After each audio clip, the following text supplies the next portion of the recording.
Hello students, तो आज हम डिस्कस करेंगे क्वेश्चन नंबर 5 फ्रॉम एक्सरसाइज 13.3। ठीक है, क्या गिवन है?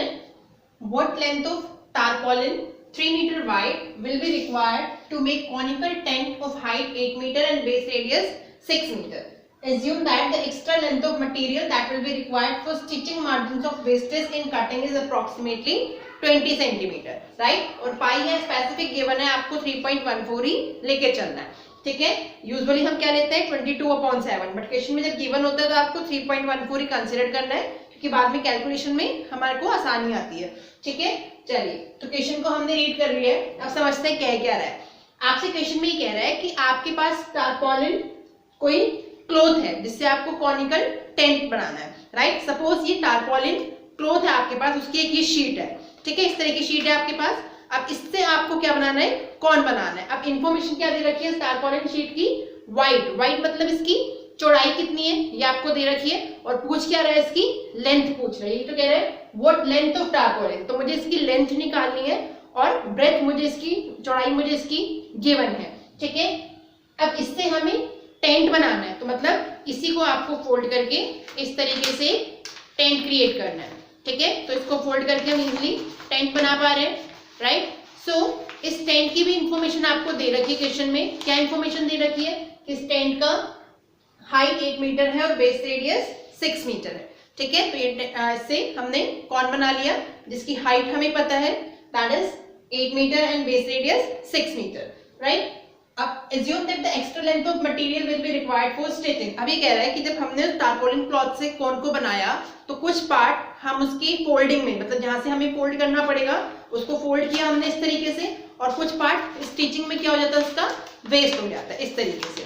ठीक है, कुछ पार्ट मुड़ गया और कुछ पार्ट स्टिचिंग में वेस्ट हो गया. उसकी लेंथ आपको दे रखी है 20 सेंटीमीटर की. 20 सेंटीमीटर वेस्टेज हो चुका है, तो आपसे पूछ रहा है बताओ इस टारपॉलिन की लेंथ कितनी है. ठीक है, तो सबसे पहले तो मान लीजिए ये हमारे पास एक टारपॉलिन क्लॉथ है जिसकी हमें लेंथ निकालनी है. लेंथ अननोन है, ब्रेथ हमें गिवन है, ब्रेथ इज 3 मीटर. ठीक है, और इसका ट्रांसफॉर्मेशन किसमें करना है? कॉन में. तो हमने यहाँ एक कॉन बना दिया. ठीक है, इस तरह का. इस कॉन के बारे में इंफॉर्मेशन क्या है कि इसकी हाइट आपको गिवन है और रेडियस गिवन है.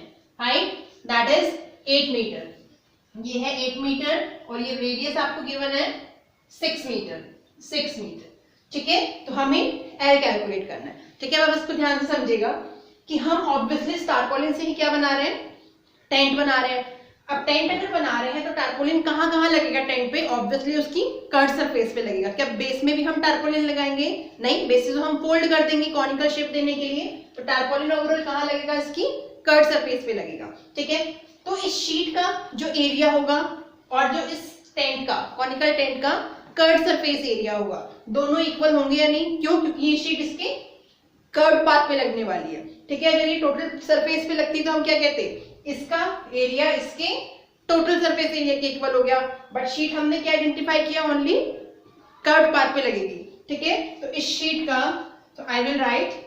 ठीक है, चलो इसको लिखने से पहले हम, आपको क्लियर हो गया होगा, मैं यहाँ लिख देती हूँ, area of sheet will be equal to curved surface area of tent. ये बात आपको बस माइंड में लेके चलनी है, फिर क्वेश्चन में कोई प्रॉब्लम नहीं आने वाली. ठीक है, तो अब हम क्या करते हैं, दोनों की फॉर्मूले लगाते हैं. एरिया ऑफ शीट हमें पता है क्या होता है, लेंथ इनटू ब्रेथ, क्योंकि रेक्टेंगल शीट है, और curd surface area of tent का फॉर्मूला होता है पाई आर एल. ठीक है, तो कर्ड सरफेस एरिया में पाई नॉन है हमें 3.14, आर नॉन है 6 metre, but l, conical tent में पाई आर एल फॉर्मूला होता है. एल स्लैंट हाइट होती है, एल क्या है यहाँ पे? अननोन है. ठीक है, तो इस फिगर से हमें पता है एल क्या होती है? स्लांट हाइट होती है. ठीक है, और ये क्या बन रहा है? राइट एंगल ट्राइंगल बन रहा है. तो इसमें पाइथागोरस थ्योरम लगा के हम एल की वैल्यू कैलकुलेट कर सकते हैं. L square will be h square plus r square. तो एल की वैल्यू आ जाएगी square root of r square plus h square. ठीक है, अच्छा ये स्लांट हाइट एल हो गई. यहाँ भी हमने स्मॉल एल ले लिया. ठीक है, तो इसको अपन कैपिटल एल कर लेते हैं. ठीक है, let's say the length of the sheet is, tarpaulin sheet is capital L. ठीक है, चलिए स्टार्ट करते हैं. सबसे पहले हमें क्या निकालना है? स्लांट हाइट निकालनी है, राइट? सबसे पहले हम लिख लेते हैं, assume length of tarpaulin is equal to L metre जो हमने एज्यूम किया, ठीक है। नाउ नेक्स्ट स्टेप में हम क्या करेंगे, इसकी स्लांट हाइट निकालेंगे। Slant height of conical tent, slant height of conical tent किसके इक्वल होगी, L is equal to square root of r square plus h square. ये फॉर्मूला हम पहले भी अपने इंट्रोडक्शन वीडियो में डिस्कस कर चुके हैं। तो L कैलकुलेट कर लेंगे, R कितना है 6, तो 6 का स्क्वायर प्लस H कितना है 8, तो 8 का स्क्वायर, ठीक है। सॉल्व करवाएंगे, 6 का स्क्वायर 36 होता है, 8 स्क्वायर 64, ऐड करेंगे 36 plus 64 will give you 100, square root of 100, finally आपके पास आ जाएगा 10 मीटर। तो ये हमारे पास आ गई स्लांट हाइट। ये हमने क्यों निकाली, क्योंकि हमें पता है कि curve surface area of tent में फॉर्मूले में पाई आर एल आता है, तो दैट्स व्हाई हमने स्लांट हाइट कैलकुलेट कर ली। अब हम यहाँ फिर से लिख देते हैं, area of sheet will be, sorry यहाँ हमने लिखा हुआ है area of sheet will be equal to curve surface area of tent, ठीक है। अब आप ध्यान से समझिएगा कि इसमें एक इंफॉर्मेशन क्या दे रखी है कि 20 सेंटीमीटर हमारी क्या हो गई, वेस्ट हो गई, राइट। तो जो रिक्वायर्ड लेंथ होगी शीट की वो क्या होगी, मुझे इस L में से 20 सेंटीमीटर को क्या करना पड़ेगा, माइनस करना पड़ेगा, क्योंकि इतना पार्ट क्या हो रहा है हमारा, वेस्ट हो रहा है। तो इफेक्टिव लेंथ क्या होगी, L माइनस 20 सेंटीमीटर, ठीक है। तो आई will right required length of tarpaulin, required length of tarpaulin is equal to L minus 20 centimetre. अब चूंकि सारी यूनिट्स हमें मीटर में गिवन है तो सेंटीमीटर को भी हम मीटर में चेंज कर लेते हैं। तो 1 सेंटीमीटर का मतलब कितना होता है, 1/100 मीटर, तो ये आ जाएगा 20/100 मीटर। और इसको आप सॉल्व करवाएंगे, सो हमें मिलेगा L माइनस 0 से 0 गया 2/10 विल गिव यू 0.2 मीटर। तो आपने एज्यूम कैपिटल L ही की थी, ठीक है, बट हमने क्या देखा 20 सेंटीमीटर वेस्ट हो चुका है, तो हमारी रिक्वायर्ड ये इफेक्टिव लेंथ कितनी बन गई, L माइनस 0.2 मीटर। तो अब जब हम फॉर्मूले में रखेंगे तो कैपिटल L ना रखने की बजाय क्या रखेंगे, L माइनस 0.2 मीटर, ठीक है। चलिए अब यहाँ से L भी आ गया हमारे पास इफेक्टिव लेंथ, ठीक है, और स्लांट हाइट भी आ चुकी है। सारी वैल्यूज हम इस कैलकुलेशन में रख देते हैं। हमने लिखा हुआ है area of sheet is equal to curve surface area of tent, ठीक है। तो एरिया ऑफ शीट का फॉर्मूला क्या होगा, लेंथ इनटू ब्रेथ। लेंथ कितनी है इफेक्टिव हमारी, L माइनस 0.2, ठीक है, मल्टीप्लाई विद ब्रेथ। ब्रेथ कितनी है 3 is equal to curve surface area कितना होता है, पाई आर एल। सो पाई हमें पता है दैट इज 3.14, आर हमें पता है 6 और L स्लांट हाइट हम निकाल चुके हैं 10, राइट। सारी यूनिट्स अब मीटर में है। अब हम इसको सॉल्व करवा लेंगे, ठीक है। So L minus 0.2, clear, is equal to 3s पूरे के मल्टीप्लाई में वहां ले जाओ तो क्या हो जाएगा, डिवाइड हो जाएगा। सो 3.14 6 क्रॉस 10 डिवाइड बाय 3, ठीक है। सो 3 1 जा 3, 3 2 जा 6, ठीक है। तो हमें फाइनली क्या मिला, इसको यहीं सॉल्व करवा लेते हैं। फाइनली हमें मिला 10 cross 2 that is 20, 20 cross 3.14, 3.14 cross 20, ठीक है।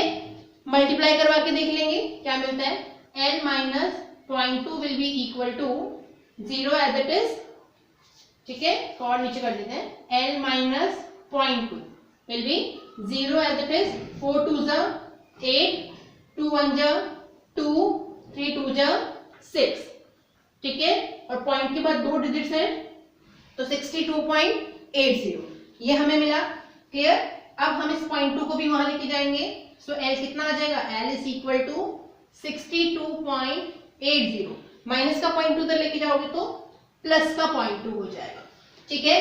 तो ऐड करा देते हैं, तो देखिए कितना मिलेगा, 62.8 में 0.2 ऐड करोगे, 62.8 में 0.2 तो हमें कितना मिलेगा, ये 63.00, ठीक है। या आप इसको 63 मीटर भी बोल सकते हैं। तो हमसे ये कह रहा था what will be the length of tarpaulin, तो लेंथ ऑफ टारपॉलिन कितना आ गया, 63 मीटर आ गया, ठीक है। तो this was your question number 5। Let's move to the next question. तो नेक्स्ट क्वेश्चन है क्वेश्चन नंबर 6। क्या गिवन है, the slant height and base diameter of conical tent are 25 metre and 14 metre respectively. तो slant height आपको given है 25 metre, मैंने यहाँ figure बनाया हुआ है स्लैंट हाइट को हम L से इंडिकेट करते हैं. L is given 25 metre and base diameter is 14 metre. और बेस का जो डायमीटर है, ठीक है, वो हमें गिवन है 14 मीटर. पूछ क्या रहा है? Find the cost of white washing its curved surface. ध्यान देना, हमें व्हाइट वॉशिंग किस पे करनी है? Only at curved surface at the rate of ₹210 पर 100 मीटर स्क्वायर. आपसे ये जानना चाह रहा है कि इस टेंट की व्हाइट वॉशिंग करनी है और कहाँ करनी है? Only at curved surface. तो उसमें टोटल कितना एक्सपेंस आएगा? अगर 210 रुपीज लगते हैं 100 मीटर स्क्वायर के, ठीक है, राइट. चलिए हम स्टार्ट करते हैं. हमें L गिवन है, मेंशन कर लिया. डायमीटर गिवन है, रेडियस अननोन है, तो पहले तो रेडियस निकाल लेते हैं. Radius is half of diameter, so it will be 14/2, that is 7 metre. ठीक है. नाउ क्योंकि कर्ड सरफेस से व्हाइट वॉशिंग करनी है, तो हम सबसे पहले क्या निकालेंगे? Curved surface area. In solution I will write curved surface area of conical tent will be equal to pi r l. ये फॉर्मूला होता है. पाई हमें गिवन है, सॉरी पाई 22/7 होता है. r 7 मीटर हम कैलकुलेट कर चुके हैं और l स्लैंट हाइट गिवन है 25. ठीक है, राइट. तो 7 से 7 क्या हो गया? कैंसिल. सॉल्व करेंगे. 25 क्रॉस 22 मिला, 22 क्रॉस 25 सॉल्व करवाएंगे. 25 2 जा 50 होता है, 5 कैरी जाएगा. 25 2 जा 50 और 5 55. तो ये मेरे पास आ गया इसका curved surface area unit metre square. ठीक है. नाउ हमें क्या दे रखा है? Cost of white washing, cost of white washing, cost of white washing पर 100 metre square 400 metre square is ₹210. तो सबसे पहले तो हम क्या करेंगे? 1 मीटर स्क्वायर की कॉस्ट निकाल लेते हैं, फिर 550 की निकाल लेंगे, right. So cost of white washing 1 metre square will be 210/100. ठीक है, ये 100 उसके डिवाइड में चला जाएगा, तो ये 210/100 आ गया. तो बताइए 550 मीटर स्क्वायर की कॉस्ट क्या होगी? सो cost of 550 meter square will be 210/100 into 550. ठीक है. तो 0 से 0 कैंसिल, इस 0 से ये 0 कैंसिल. आंसर मिला 21 क्रॉस 55. ठीक है. अब इसे मल्टीप्लाई करवा के सॉल्व करवा लेंगे, तो देखते हैं हमें क्या मिलता है. 1 5 होता है 105, 10 कैरी जाएगा. 21 5 105 और 10, 105 और 10 आ जाएगा 115. ठीक है. तो 115 और एक 5 पहले से, तो आंसर आ गया 1155 रुपीज. ठीक है. यूनिट मेंशन करना ना भूलें, क्योंकि हम टोटल एक्सपेंस निकाल रहे हैं, तो that will be in rupees. तो ₹1155 इज योर आंसर. ठीक है. Now let's move to the next question. Question number 7 क्या गिवन है? A joker's cap is in the form of right circular cone. ठीक है. Of base radius 7 centimetre and height 24 centimetre. Joker की कुछ caps हैं जिसकी इंफॉर्मेशन में radius of base radius आपको 7 सेंटीमीटर दे रखी है और हाइट 24 सेंटीमीटर गिवन है. कह रहा है find the area of sheet required to make 10 such caps. तो इन कैप्स को बनाने के लिए, ठीक है, ऑब्वियसली किसी शीट का यूज हुआ होगा, तो ये कह रहा है कि उस शीट का एरिया बताइए. अगर सेम मेजरमेंट की हमें कितनी कैप्स और बनानी है? 10 कैप्स बनानी है. टोटल मिला के हमें 10 कैप्स बनानी है इस मेजरमेंट की, कि हर कैप की रेडियस क्या हो? 7 सेंटीमीटर हो और हाइट क्या हो? 24 सेंटीमीटर हो. ठीक है. सो सबसे पहले तो हम ये समझते हैं कि find the area of sheet required. जो शीट का एरिया होगा, ठीक है, अभी हमने सेम क्वेश्चन ऑल्सो किया है ऐसा. जो शीट का एरिया रिक्वायर्ड होगा वो एरिया बताइए इस कैप के, जोकर्स कैप के कर्व सरफेस एरिया के इक्वल होगा या नहीं. क्यों? क्योंकि अगर हमें किसी शीट से कैप बनानी है तो ऑब्वियसली हम कैसे बनाएंगे? मैंने करके भी दिखाया था आपको. शीट को ऐसे रोल करके बनाएंगे. ठीक है. जैसे आप सिंपल कॉर्न बनाते हैं, पेपर से अपन कॉर्न बनाते हैं, तो हम क्या करते हैं? उस शीट को उसके कहाँ यूज करते हैं? Only at curve surface. इसका मतलब जो शीट का एरिया होगा वो इसके कर्व सरफेस एरिया के इक्वल होगा. ठीक है. So I will write in solution area of sheet required, area of sheet required will be equal to curved surface area of caps. ठीक है. Now अब curved surface area of cap हम निकाल सकते हैं, every measurement is given to you, ठीक है, but ऐसी हमें कितनी कैप्स का कट सरफेस एरिया निकालना होगा 10, तो ये कितनी कैप्स का निकल रहा है अभी 1 का, 1 curved surface area of cap, ठीक है, तो that will be equal to pi r l, ठीक है, सो पाई आ गया 22/7, आर कितना है 7 और l is unknown to us, ठीक है, स्लांट हाइट आपको गिवन नहीं है, तो सबसे पहले तो अपन स्लांट हाइट निकालेंगे, तो मैं यहाँ निकाल देती हूँ स्लांट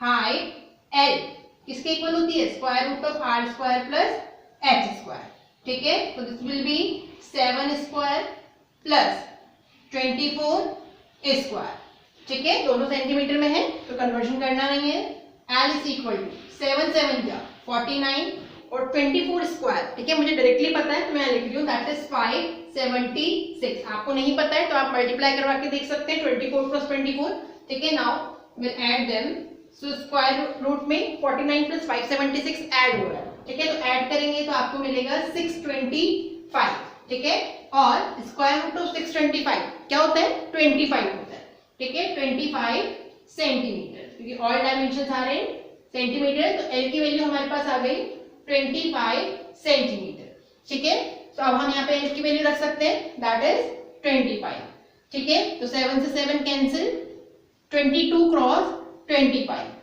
राइट, मल्टीप्लाई करवा लेंगे, 25 टू द 50, 5 कैरी जाएगा, 25 टू द 50 और 5 55, ठीक है, तो ये हमारे पास आया एक जोकर्स कैप का कट सरफेस एरिया, हमें ऐसी कितनी कैप्स बनानी है 10 कैप्स बनानी, ठीक है, यहाँ पे एक्चुअली मैंने गलत लिख दिया, area of sheet required will be equal to 10 curved surface area of 10 caps, और अब हम पहले क्या निकालेंगे curved surface area of 1 cap, ठीक है, curved surface area of 1 cap ही हमने कैलकुलेट कर लिया, so curved surface area of 10 caps will be equal to 550 cross 10, that will be equal to 5500 centimetre square, और जो 10 कैप्स का कट सरफेस एरिया है उतनी शीट हमें क्या होगी रिक्वायर्ड होगी, तो यही हमसे क्वेश्चन में कह रहा था कि find the area of sheet, तो एरिया हमने कितना कैलकुलेट कर लिया 5500 सेंटीमीटर स्क्वायर, तो this was your second last question of this exercise, let's move to the last question of this exercise, question number 8, A bus stop is barricaded from the remaining part of the road by using 50 hollow cones, ठीक है, ये कह रहा है कि bus stop, ठीक है, bus stop में लेन होती है जिसमें पैसेंजर्स आते हैं, ठीक है, उस एरिया को इन्होंने जो मेन रोड है उससे 50 होलो कॉन्स की शेप के कार्डबोर्ड के थ्रू कुछ कॉन्स बनाए हैं जिससे बैरिकेड कर रखा है, जैसे हम देखते हैं ना रास्ते में पड़े होते हैं वो कॉन शेप के बैरिकेड्स जिनसे रास्ता वगैरह ब्लॉक करते हैं, ठीक है, उस तरीके से each cone has a base diameter of 40 centimeter and height 1 meter, हर कॉन का मेजर आपको दे रखा है कि हाइट 1 मीटर है और डायमीटर 40 सेंटीमीटर है, if the outer side of each of the cone is to be painted, अब आप ध्यान से समझना, कह रहा है outer side of the each of the cone is to be painted, यहाँ पे outer side का मतलब क्या है कि आप उसकी कर्व सरफेस को क्या करेंगे पेंट करेंगे, ठीक है, and the cost of painting is ₹12 per meter square, और 1 मीटर स्क्वायर में कितने रुपीस का एक्सपेंस लगता है 12 रुपीस का पेंटिंग का, ठीक है, what will be the cost of painting all these cons, तो आपको बताना है कि ओवरऑल सारे कॉन्स को कितने कॉन्स लिए थे 50, तो 50 कॉन्स को पेंट करने में कितना एक्सपेंस आएगा, ठीक है, क्वेश्चन बहुत सिंपल सा है, सिंपली हम क्या करेंगे इसमें, सबसे पहले तो एक कॉन का, क्योंकि पेंटिंग हमें कट सरफेस एरिया पे करनी है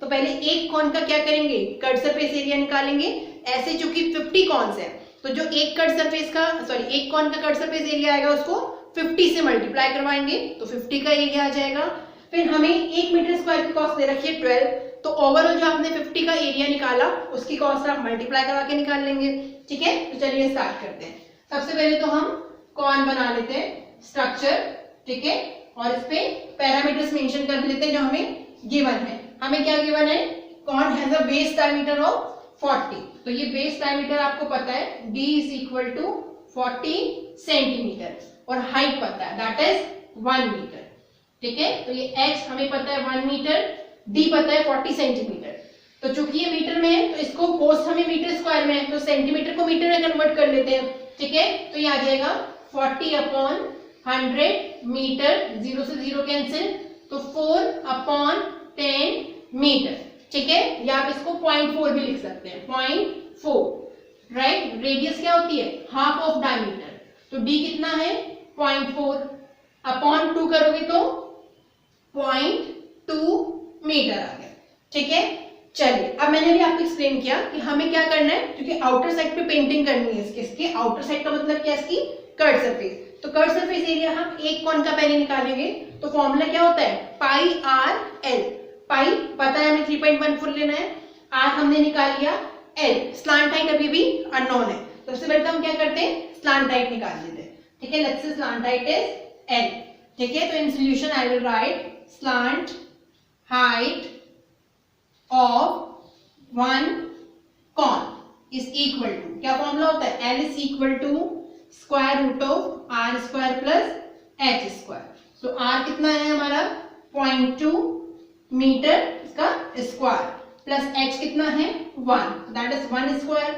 सॉल्व करवाएंगे तो क्या मिलेगा, 0.2 का स्क्वायर क्या देगा 0.04, प्लस 1 का स्क्वायर 1 ही रहेगा, ऐड करवाओगे तो 1.04 आएगा, ठीक है। और इसका स्क्वायर रूट आपको क्वेश्चन में हिंट में गिवन है कि स्क्वायर रूट ऑफ 1.04 कितना लेना है 1.02, तो हम यहाँ से डायरेक्टली रख लेंगे 1.02। नहीं गिवन होता तो हम लॉन्ग डिवीजन मेथड की हेल्प से इसको कैलकुलेट कर सकते थे, ठीक है। तो ये एल स्लांट हाइट आ चुकी है इन मीटर, राइट। अब हम क्या करेंगे, curve surface area of one cone, curve surface area of one cone formula होता है पाई आर एल, पाई 3.14 लेना है, आर 0.2 है, और एल हमने निकाला है 1.02, 1.02, ठीक है। मल्टीप्लाई करवाते हैं, क्या आता है 4 2 जा 8, 2 1 जा 2, 3 2 जा 6, इन दोनों को मैंने मल्टीप्लाई कराया है तो 628 आया। पॉइंट के बाद यहाँ 2 डिजिट्स हैं और यहाँ पे 1, टोटल 3 हो गई, तो क्या पॉइंट लगेगा 6 से पहले, तो 0.628 is the result of these two multiplication.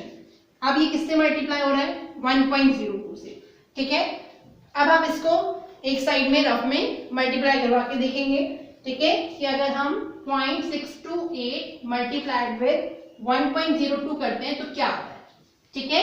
Start करते हैं, 8 2 जा 16, 1 कैरी, 2 2 जा 4 और 1 5, 2 6 जा 12, 0 से करोगे तो सारे 0 हो जाएंगे, फिर से 1 से करेंगे तो 628 आएगा, 8 2 6, ठीक है। तो ये हमारे पास आ गया 6 5 10 4 6, तो 6 4 0 5 6, और पॉइंट के बाद 3 यहाँ पे और 2 वहां पे, 5 डिजिट्स हैं तो 6 से पहले पॉइंट लग जाएगा, तो आया 0.64056, 0.64056, ठीक है। तो ये एक कोण का कर्व सरफेस एरिया है, हमें ऐसे कितने कॉन्स लेने 50, so curve surface area of 50 cones कितना हो जाएगा, ये पूरा 50 से मल्टीप्लाई हो जाएगा, तो 0.64056 मल्टीप्लाइड बाय 50, ठीक है। इसको सॉल्व करवाएंगे, सो 0 एज इट इज, 6 5 जा 30, 3 कैरी जाएगा, 5 5 जा 25 और 3 28, 2 कैरी जाएगा, एज इट इज आ जाएगा, 4 5 जा 20, 2 कैरी जाएगा, 6 5 जा 30 और 2 32, पॉइंट के बाद 1 2 3 4 5 डिजिट्स है, तो 1 2 3 4 5, तो ये आ गया 32.02800, ठीक है। पॉइंट के बाद 0 का कोई सेंस नहीं होता, आप चाहें तो इन 0 को हटा के फिर से आंसर लिख सकते हैं 22.028, ठीक है। It is in metre square, ठीक है। यहाँ पे भी आप यूनिट मेंशन कर लें, that is in metre square, ठीक है। तो हमारे पास अभी क्या है 50 कॉन्स का कर्व सरफेस एरिया। अब हमें बात करनी है जो एक्सपेंस हमें दे रखा है, cost of painting in 1 metre square कितना है 12, तो बताइए इतने का खर्चा कितना आ जाएगा, ये पूरा किससे मल्टीप्लाई हो जाएगा 12 से मल्टीप्लाई हो जाएगा, ठीक है। देखिए क्या गिवन है, कॉस्ट ऑफ पेंटिंग, इसके बाद यहाँ करना है cost of painting, cost of painting 1 metre square कितना है ₹12, सो बताइए cost of painting this much कितना हो जाएगा, cost of painting 32 32.028 metre square will be 32.028 will multiplied with 12। ठीक है, सिंपल मल्टीप्लिकेशन है, 12 की टेबल सबको आती होगी, मल्टीप्लाई करवा लेते हैं। 12 8 जा 96, 6 जाएगा और 9 कैरी आएगा। 12 2 जा 24 होता है, 9 ऐड करो 25 26 27 28 29 30 31 32 33। ठीक है, 33 3 रह गया, 3 चला गया कैरी में, 3 एज इट इज। 12 2 जा 24, 2 कैरी गया, 12 3 जा 36 और 2 38। ठीक है, तो ये आया 384336। राइट, पॉइंट के बाद 3 डिजिट्स हैं तो यहाँ पे हमने पॉइंट लगा दिया, तो आंसर आया 384.336 रुपीज। राइट, यूनिट लगाना ना बोले, दैट इज इन रुपीज।